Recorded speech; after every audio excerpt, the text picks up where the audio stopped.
I've been using these methods here since 2015 when I started drinking coffee. So come with me, I'm gonna show you a healthier way, pretty much the original methods of how to make coffee. This is how I've been making coffee since 2015, and this is how I make it every single morning. You can get a French press. This is like 20 bucks. You can go to TJ Maxx. You can go to virtually any store. You can get it on Amazon, maybe 20 bucks. This is just glass and stainless steel. This is probably the easiest way. You can grind your beans fresh and put it in here and just throw maybe 2 or 3 tablespoons of coffee beans in there and just fill it up. You can look up some ratios online or in the description below. That's probably your easiest way because glass and stainless steel is the way to go. Now, my preferred way is to use a pour over method because you can control it a little bit more. It's not as strong as the French press.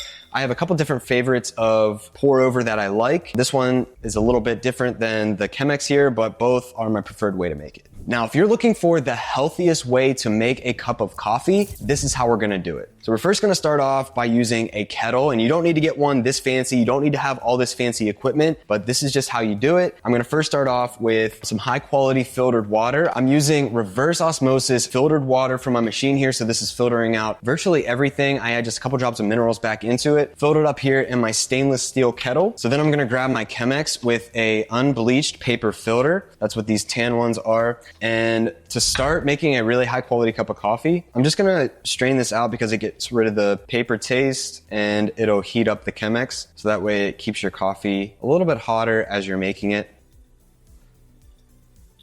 I just do a little bit of that. Just kind of let that sit for maybe 30 seconds and then I'm gonna dump that out in the sink. So now, if you really want to make sure that you're dialing in your coffee routine, again, this takes me about 5 to 10 minutes in the morning. You know, I got this on a cycle. It doesn't take much longer than a typical Keurig would, but next you're just going to get a scale and this will help you weigh out your beans to coffee ratio. So I'm going to sit my Chemex on here and then I'm going to tare it. And I heated my water up to 202 degrees Fahrenheit, typically anything less than 205 degrees. You don't want it boiling. You want it a little bit off a boil. That way it doesn't burn the coffee beans and you get a nice taste out of your coffee. So typically what I'll do with my beans is I will grind them fresh, and there's different settings. You can grind them on a coarse setting or a fine setting depending on if you're doing a French press, you would grind them a little more coarse. But since I'm using a pour over, I'm gonna be on a medium setting and I would grind them fresh every morning, but I have some freshly ground for you here right now. And now we're just gonna measure out maybe about 30 grams of ground coffee here in my Chemex.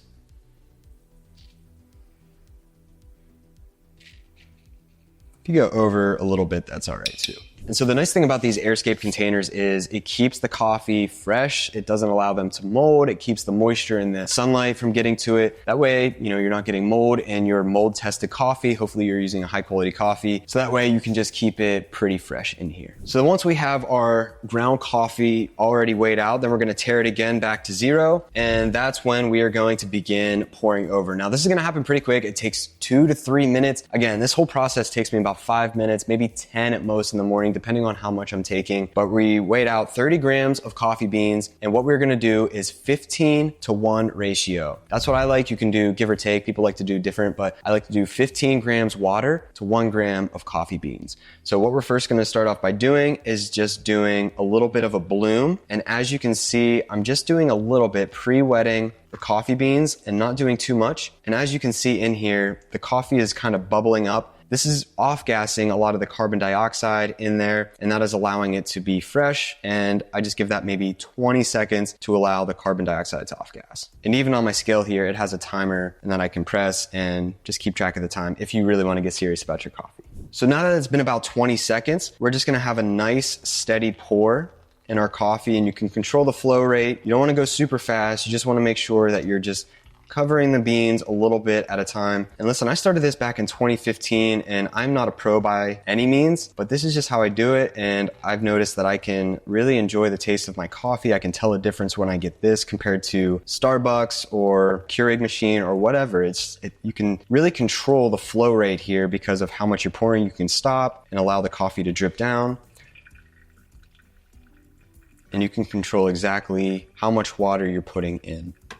So I put in 31 grams of coffee ground coffee. So that means if I'm doing 15 to 1, I'm gonna do 450 total grams of coffee. So this is just a nice steady pour. We're about halfway, we're a little over a minute in. And what we're doing here, I mean, this coffee is coming in contact with the glass. We're using filtered water that's been heated with a stainless steel kettle. We're using a non-chlorinated paper filter. And these coffee beans are some of the highest quality coffee beans that you can get. Organic, preferably mold tested. There's great companies out there that test for mold, aflatoxins, ochratoxin A.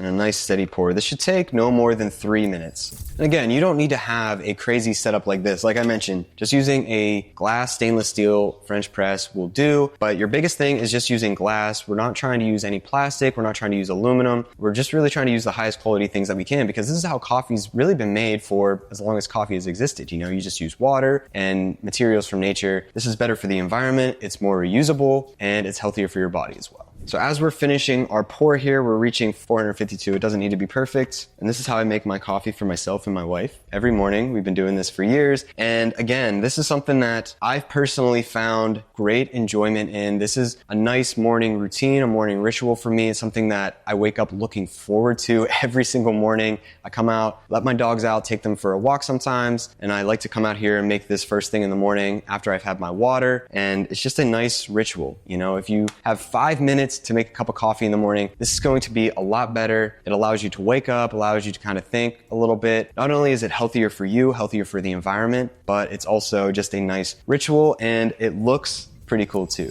This is how you make a really healthy cup of coffee, why I think you should ditch Keurig machines and other coffee makers and start using something a little bit more health conscious. So if you want, you can compost your coffee in your paper filter, but now it's time to drink. Grab your favorite mug and enjoy.